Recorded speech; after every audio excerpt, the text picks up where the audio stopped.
Hello बच्चों आपका हमारे यूट्यूब चैनल दीपक सर क्लासेस में स्वागत है। बच्चों आज की क्लास में हम एक्सरसाइज 5.3 का क्वेश्चन नंबर 11 करेंगे। क्वेश्चन क्या कह रहा है, ध्यान सुनना। अच्छा, सबसे पहले समझ लें दिया क्या है इसने हमें। गिवन में देखते हैं क्या दिया गया है। ठीक, if the sum of first N terms of an AP जितना एन टर्म का सम दे रखा है 4n माइनस एन स्क्वायर। ठीक है, पूछा क्या क्या है, what is the first term.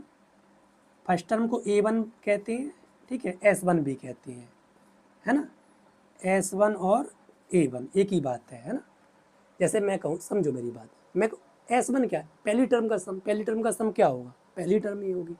ठीक है, what is the sum of first two term, starting की दो टर्म का सम S2।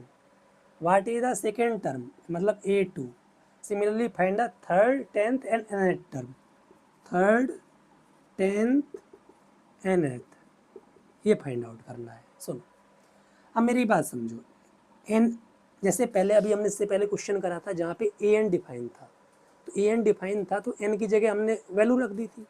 वैसे ही इधर क्या है, एस एन डिफाइन है, ठीक है, तो एन की जगह 1 रखते हैं। ध्यान सुनना, एन की जगह क्या रखते हैं, 1 रखते हैं। ठीक है,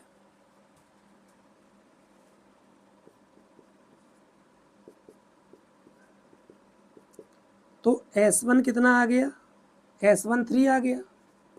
S1 ही हमारा A1 होता है, दोनों चीज़ सेम होती है, ध्यान रखना। तो ये तो काम हो गया, A1 आ गया। अब S2 निकालना है, तो N की जगह पे हम क्या रख देते हैं, अब 2 रख देंगे। जैसे S1 के लिए N की जगह 1 रखा, तो S2 के लिए N की जगह 2 रख देंगे। ठीक है, 2 का स्क्वायर 4। S2 कितना आ गया, 4 आ गया। जैसे S1 A1 इक्वल होते हैं, क्या S2 A2 इक्वल होते, नहीं होते।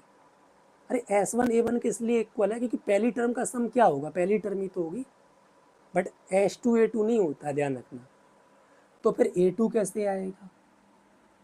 ठीक है, तो देखो सुनो मेरी बात, A2 आएगा S2 माइनस S1 से। बातों को समझना, जैसे मैं कह दूं मैं A1 हूं, आप A2 हो, ठीक है,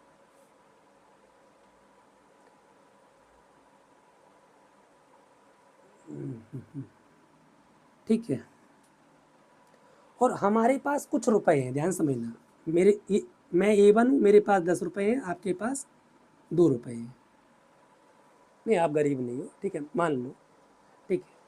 अच्छा, अगर मैं कह दूँ हम दोनों के पास कितने रुपए हैं, हम दोनों के पास कितने होंगे, 12 रुपए होंगे।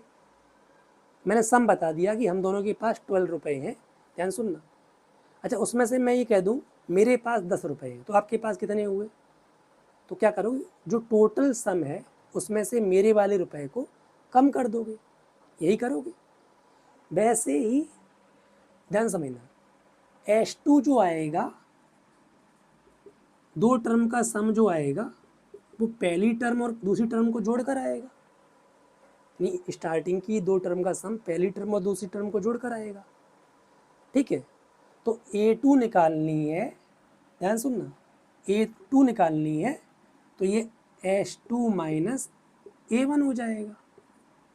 और A1 और S1 एक ही चीज़ है ना, समझ में आया। तो A1 की जगह हम क्या लिख सकते हैं, S1 लिख सकते हैं। कॉन्सेप्ट समझ में आ गया कि नहीं आ गया।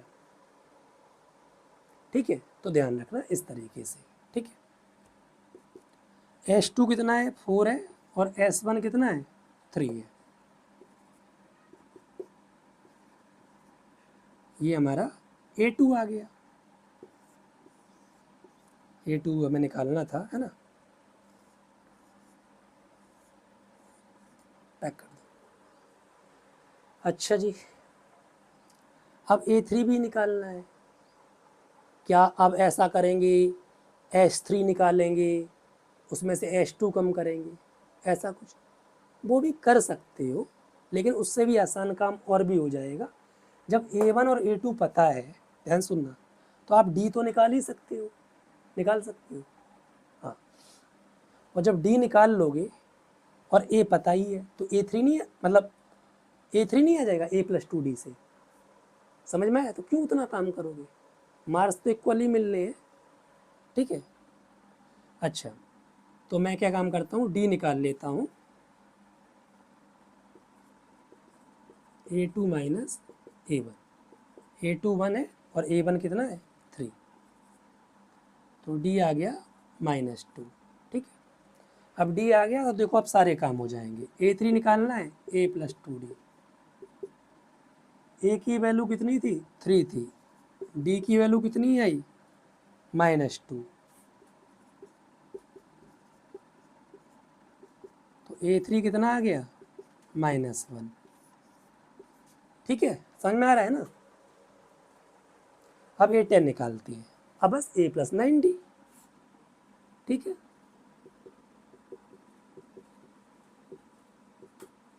समझ, A की वैल्यू 3 है और D की वैल्यू -2 है, ठीक है।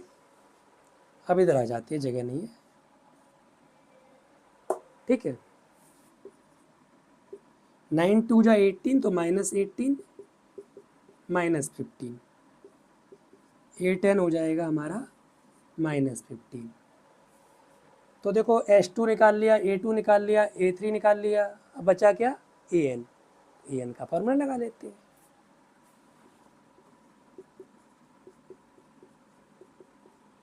परेशान मत हो जाया करो क्वेश्चन को देखकर, कॉन्सेप्ट समझो, क्वेश्चन बड़ा है तो क्या हुआ, समझ रहे हो।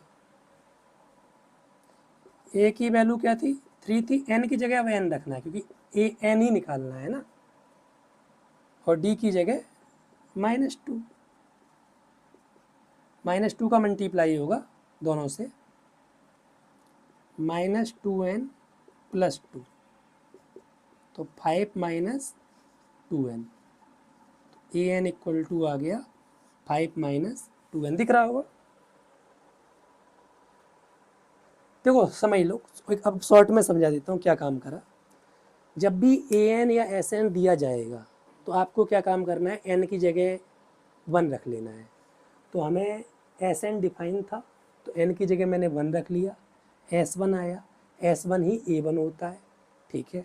फिर N की जगह 2 रख लिया, वहाँ से S2 आया, बट S2 A2 नहीं होता है, A2 निकालने के लिए S2 - S1, वहाँ से निकाल लिया A2, ठीक है। उसके बाद A1 A2 आ गया तो मैंने D निकाल लिया A2 - A1 से। तो जब A और D आ गया तो बाकी चीज़ें भी फिर आप उसी फॉर्मूले से निकाल सकते हो। समझ में आया कि नहीं आया? ठीक है, फिर मिलते हैं।